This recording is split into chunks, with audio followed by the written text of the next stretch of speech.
I think at the time, getting the lead out made us all very proud, and it was so enlightening. It made changes. When we got into the lead data, it was stunning. The fact was that the prevalence of high blood lead levels was higher than anyone in the country had anticipated. The lead came out of gasoline in the U.S. basically because of the HANES data.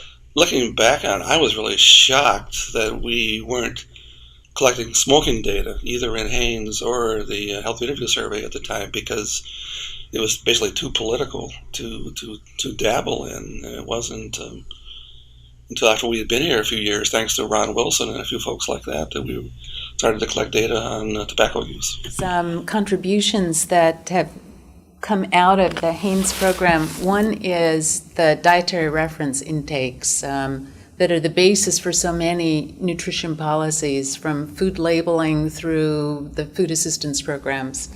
And these couldn't be done without the contributions that the HANES program makes. And certainly today, the HANES program or the HANES data on obesity are what are used by every expert committee, the Institute of Medicine. It is the tracking mechanism as to are we making progress or not. And I think one of the major contributions to public health and to people in a very real way was the growth charts, the NCHS growth charts. It's something that anyone can relate to, because everybody who's ever had a child knows that their child's been sooner or later plotted on the growth chart. The folate data we finally got out, that's another wonderful example of where we've affected the whole U.S. population, because now folate is in bread products. It's in various types of products at a certain level.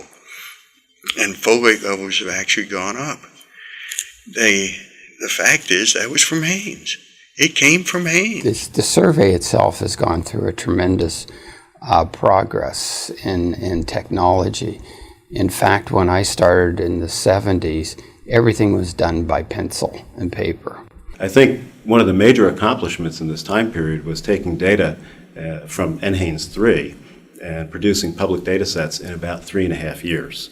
And if you look at the continuous HANES, we were able to produce data in 18 months, and now we're down to about 9 months, and eventually we'll get down, hopefully, to about 6 months. So that cycle of being able to produce very high-quality data in very short time periods, I think that's probably the most significant achievement with respect to IT. Now we're down to the fact that we can get data out in about 6 to 9 months, depending on the data file and whether or not it needs to be sent to a laboratory for processing.